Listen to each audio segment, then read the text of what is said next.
Okay, it's 2 o'clock, so I think we're going to get started. Good afternoon, everyone, and welcome to our presentation of GeoCall and how it affects large projects. My name is Mike Bell. I am the Large Project Coordinator for Georgia 811. I also have with me Terry McLaurin. He's one of the liaison managers for 811, and Scott Blair. He's one of the call center supervisors, and he heads up the Large Projects CSR group for our center. Terry will be helping me with controlling some of the calls, and also any questions that you may have, you're welcome to put it in our chat. Terry will be monitoring that chat. And then at the end of this short presentation, we'll go ahead and we'll cover any questions that anyone may have. Scott is here to assist if there's any call center specific questions that you may have, and he'll be available to help us with those. So with that, let's get started. Okay, the first thing we want to emphasize that the Public Service Commission rule for large projects has not changed. So there's no changes in that whatsoever. The purpose of this presentation is just to familiarize all of our members, excavators, and locators of the changes and new procedures that you'll immediately notice that may be unfamiliar to you. The first one you'll see is going to be the new ticket format. You'll see in Eden what you're used to is a 400 designator that says it's a large project. So the first couple of digits are going to be the dates, the 400, and the sequence number. In GeoCall, it's a little bit different. The first 6 digits will be the date and the year. In this example, it's October 2nd, 2020. And the last 6 digits will be the sequence numbers. So it doesn't matter what type of ticket we have anymore. It could be an emergency, a design, a damage. Everything is going to have this ticket format, and it will just fall into the sequence. So that's going to be the first thing that you'll notice. On the ticket outputs you'll receive, you'll notice that here's the ticket number highlighted in yellow. And this is the ticket type, large project meeting. And then the other information that will not change, obviously, is company information, work type information, locate instruct.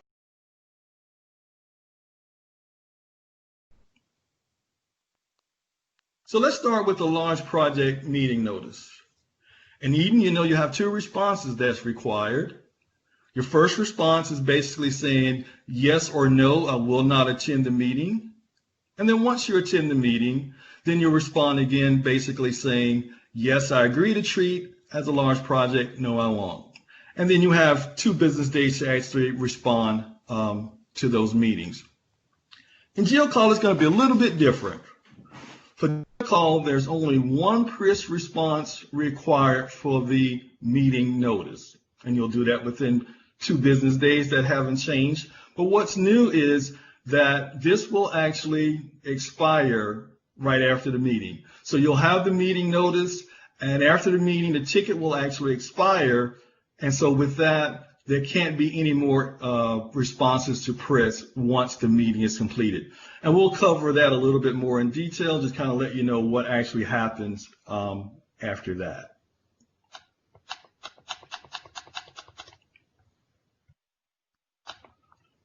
So GeoCall has made it easier to ensure the proper press response codes have been entered.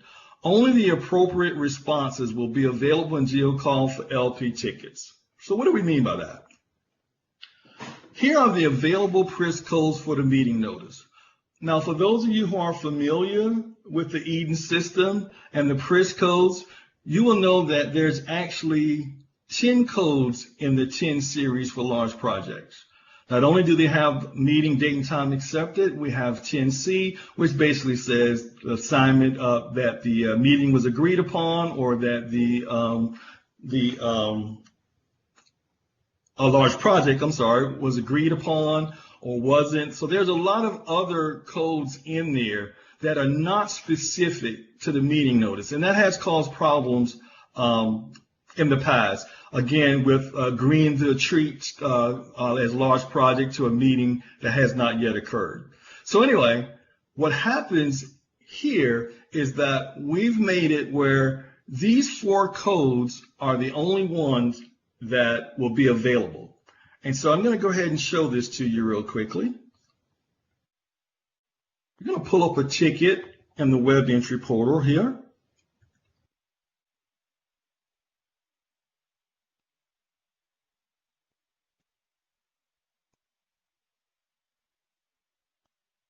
And you see here at the left here, this is the ticket number. This shows me that is a large project meeting, and it has the rest of the company information that you're already familiar with. So you would add the response. On this one, we're going to add a response to City of Savannah Sewer and Water. And then this is the Action tab. You would click here, and you'll see that those are the only 4 that will show up. Again, in the Eden system, you would have all 10 of the 10 series codes there. This one, it makes it where it's a lot easier for you to make sure that you're putting in the appropriate codes. So we want to accept this meeting. I'm going to save that. And then we'll scroll down to where we have the member list and the member codes. And you can see here for City of Savannah, where we accepted it, the 10A shows up, and it shows the date and time that it was actually accepted.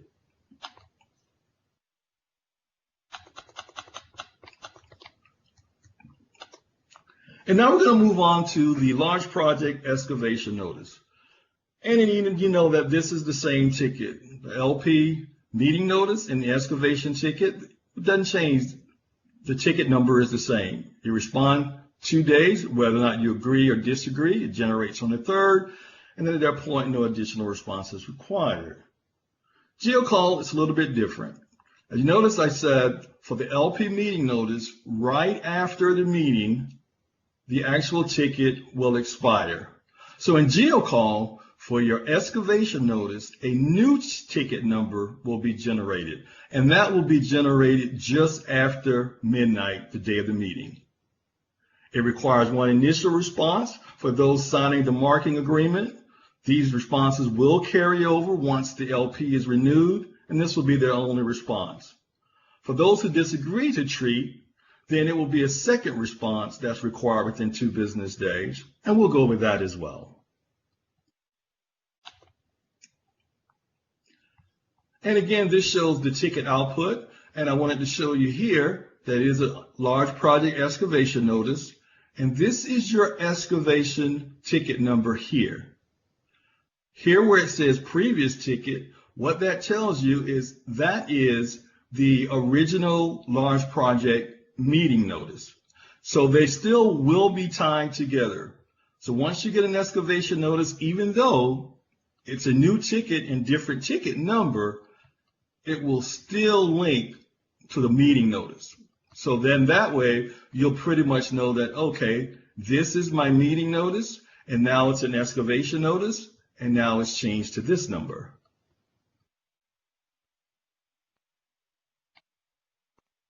And again, here there are available codes for the LP excavation notice. And as you notice, same thing here, there's only 4 codes available. So now the 10A to 10B, agree to meeting and those kind of things, those have disappeared for you. So this is for the initial response. So again, these are the only 4 codes that will be available. So on the excavation notice, member who signed the marking agreement will work on the exact same ticket as those who disagree to treat as a large project or fail to respond to the excavation notice, because even as of today, as of it was yesterday, anytime that you fail to respond, so if there's a no response within the required time frame, Eden treats a no response as a no, I do not want to participate. The big thing here is there will no longer be a normal ticket associated with a large project. So before we had the parent-child relationship where you would have your LP excavation ticket, and for those who decided they did not want to be part of that, they will get a normal ticket instead. There won't be any more normal tickets. Again, everyone will work on the same ticket, and we'll show you how that's going to work for you. So again, members disagreeing to treat as a large project or failing to respond, you will receive an automatic reminder after 30, 60, and 90 days that the dig site needs to be remarked. We'll need to enter appropriate responses and PRIS for those times. And we'll show you that in a second, but I wanted to show you first, this is your output again. And this is the middle of the ticket, but what it shows you, a couple of things that you're probably already familiar with, your response by date, the actual excavation date, and this is new, updatable on. So this gives a window for you. It lets you know that you can actually update it on 12/23 and have to have it updated by 1/3. So that's a little bit different there. Everything else is the same as far as this. It expires, lets you know when the expiration is. And so we were talking about the respond by 30, 60, and 90.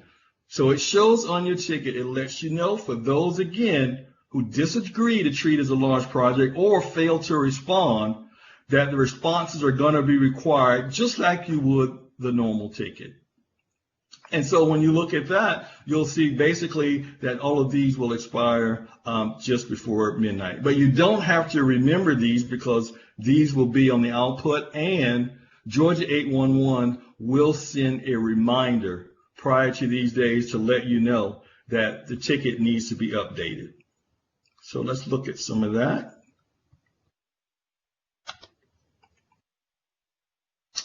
And we're going to put another ticket in here.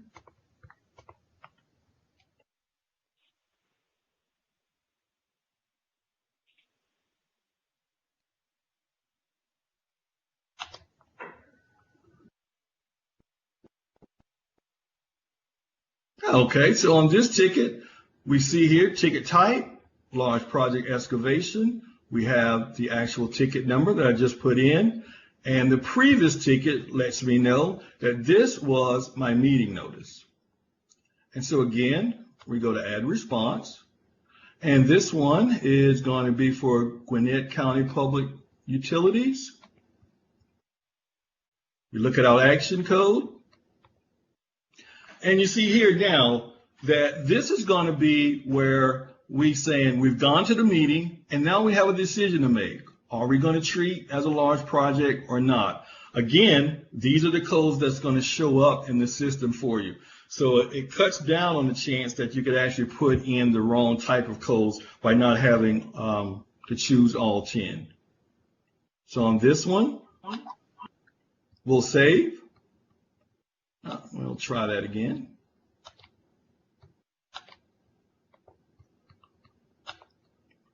And we want to treat as a large project. There we go. And we'll look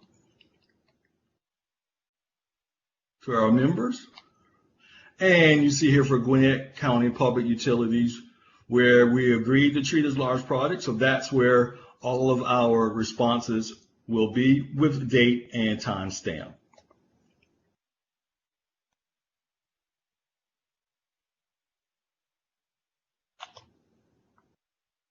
So on the recap for the excavation notice, no LP related normal ticket will be generated. Third business day after the meeting, PRIS will alert members that marking is required, and alerts will be sent by Georgia 811 at the 30, 60, and 90-day mark, just letting folks know that it's time to mark.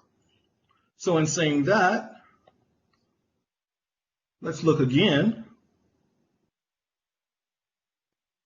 Because now we've decided that for whatever reason that we do not want to be part of the large project process, or we didn't respond in a timely manner.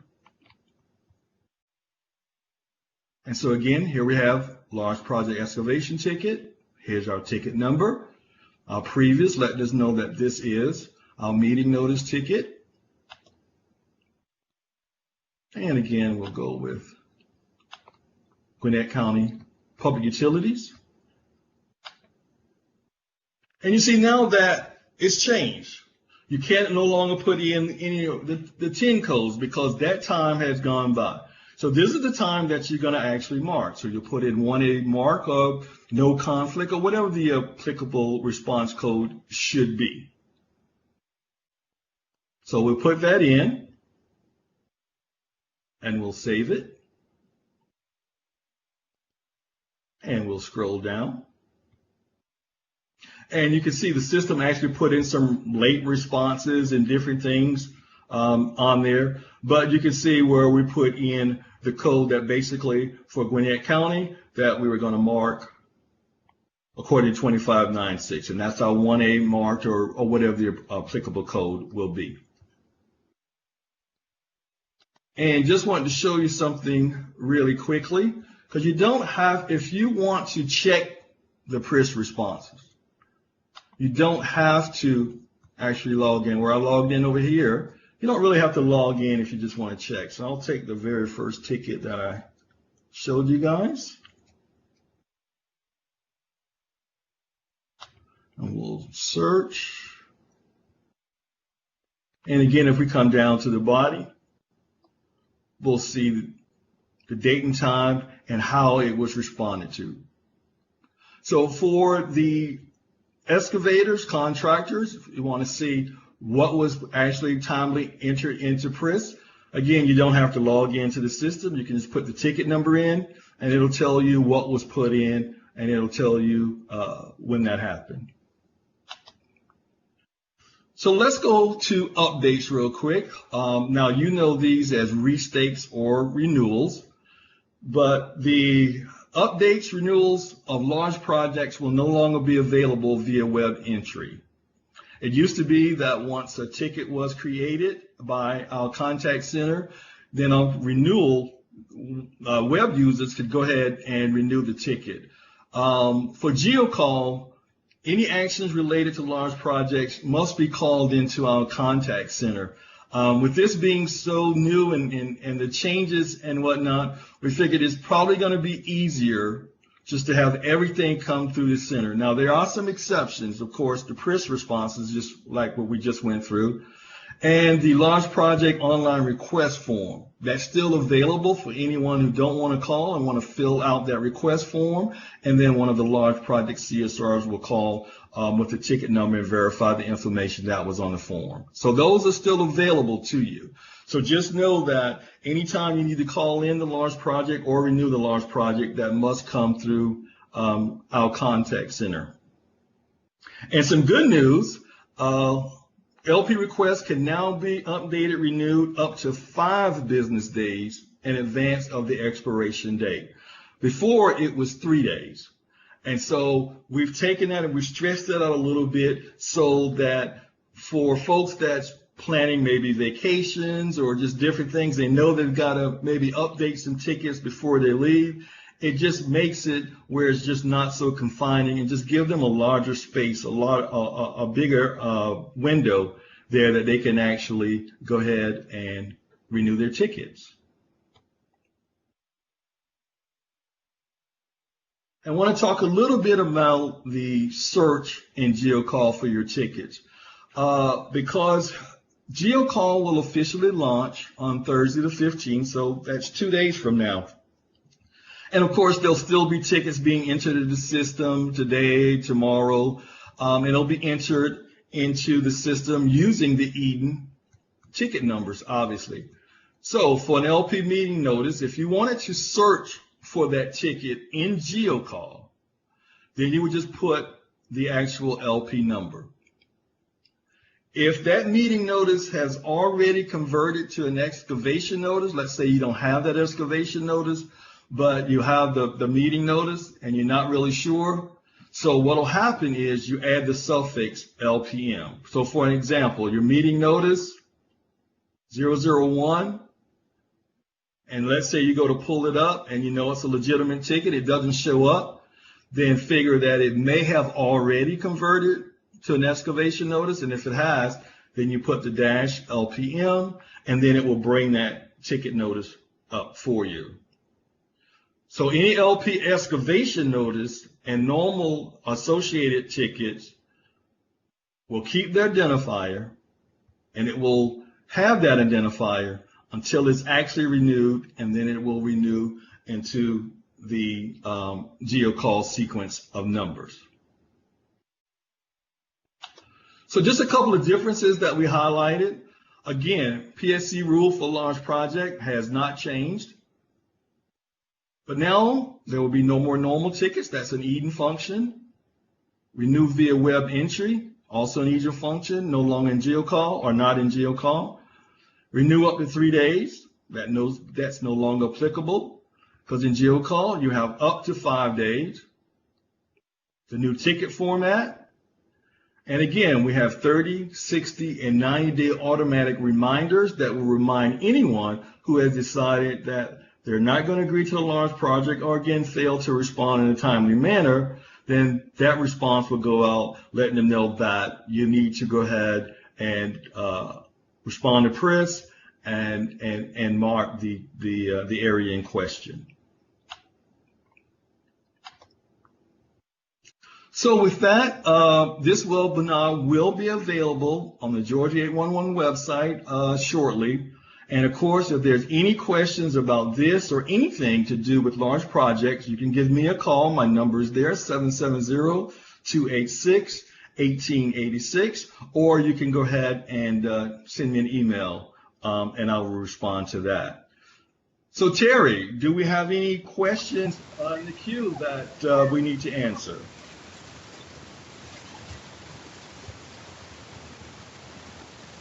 Terry, are you with us?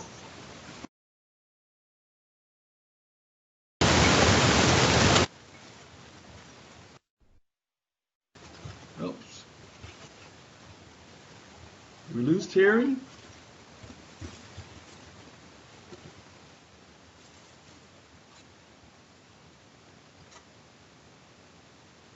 Okay, looks like Terry may be having some technical difficulties.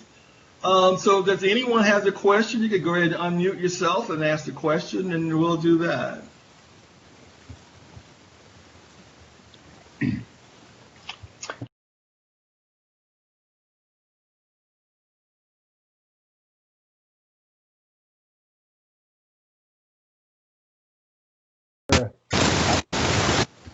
Area where you the locator ID who the locator was, or is it?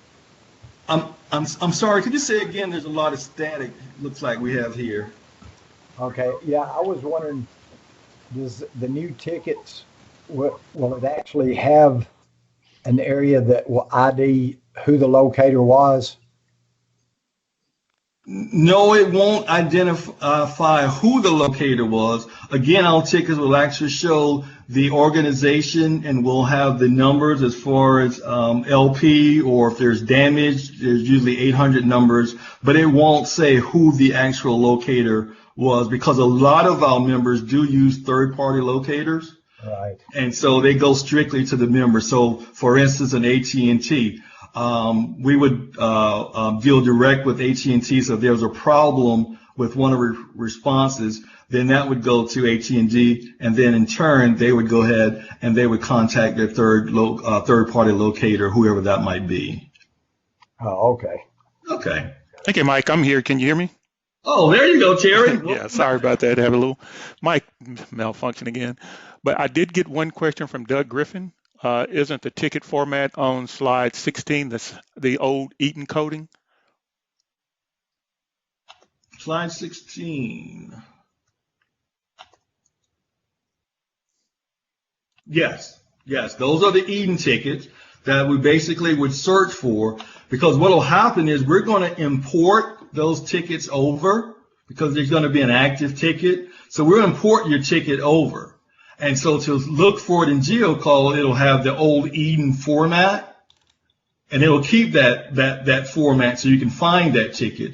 And then, of course, if it's time to be renewed or just where we are in the process, it'll convert to a GeoCall formatted ticket. But it will be the same thing. Let's say that that's a meeting notice. It will show the old ticket number and the new GeoCall excavation ticket. So yes, we'll bring it over under the existing ticket, the 400 series, and then once it's renewed, or if that's the end of it, that'll be the end of it. But if it renews, then it will renew onto the new format. And Doug said 10-4, thank you. Thank you for asking. Any other questions at all? Yeah, I have another question. Yes, sir. And I think I talked to you the other day. I kind of ran into a circumstance like this. But, okay, the large projects, they renew at 30, 60, 90 days. Say after 60 days or whatever, the tickets keep coming in, you code them a 1A. Should whoever's doing the work send you a reminder of the area that they will be marking, or is that not part of it? Is that a voluntary thing for them to give you just an update on, maybe say you went through and marked the whole thing and it's 6 months later and then you get the ticket again, instead of having to go out to mark the whole thing, should they be sending you a reminder like, well, we just need this certain area? Oh, I understand what you're saying. Yeah, great question. Basically, the marking agreement dictates how it will be marked, but I understand what you're saying. If we're further down the line, that's where your weekly communications come in. Because the weekly communications, let's say you have a ticket where it's segmented to section A, B, C, and D. With that, the excavators should be saying that, let's say it's, 5, 6 months down the line. Right. If they need anything remarked, and this is for folks who actually signed off on the agreement, then they should be sending you an email saying, hey, I need section B remarked, and can you have this done by X next date? And then that's where the conversation and that's where you guys getting together and then coming to an understanding on how it's going to be done. And some of the smaller ones that basically they were large projects because of time and not necessarily of distance, they may say, can you mark the entire property for me? All right. But everything is a negotiation in that. But yes, sir, great question. Okay, so it's actually not required. That's something that, you have to work with them on to send you that email, or is that an email like that required of them? Yes, they should be a weekly coordination. And we've always suggested that's best done by email. But there should be a weekly coordination of where we are. Because, for instance, as an excavator, I could be ahead of schedule and I need to contact you, or I could be behind schedule. And with that, I would want to contact you and say, hey, you might want to hold off on marking because we're behind, and I'll let you know when we're ready. So it's all about communication. Okay, good. Sounds like preacher. Okay, thanks for the question. Anyone else? Yes, I have a question. When a large project excavation ticket is restaked, does that restake also require a response? No, what will happen is if you've actually signed off on the agreement, then GeoCall will just take your responses. So it'll keep the ticket up to date, but you won't have to continually respond. You'll be working off of that marking agreement. Oh, so you don't have to code it a 1A every time it... Oh, yeah, only if you disagree to treat. But if you signed off, let's say you signed off 10C, agree to treat, agreement signed, then as far as that, you won't have to keep entering that in every time it's renewed. It's already taken that response and you're working off of that marking agreement. However, if you responded 10D or again failed to respond, then that's when you'll get the 30, 60-day reminders, and that reminder will tell you that you need to mark it during those times. Okay. Okay. Thank you.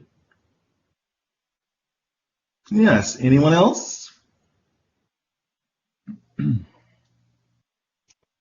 Well, okay. Well, there's nothing else. Well, guys, thank you so much for your attention. Thank you so much for the great questions. And again, This will be posted on our website as soon as we can get it up. But if you got any questions or you run into any problems, any of us will be happy to call to help you with your call. So again, thanks so much. We appreciate you taking time out of your busy day to indulge us in this PowerPoint presentation. And you guys stay safe out there. Take care now.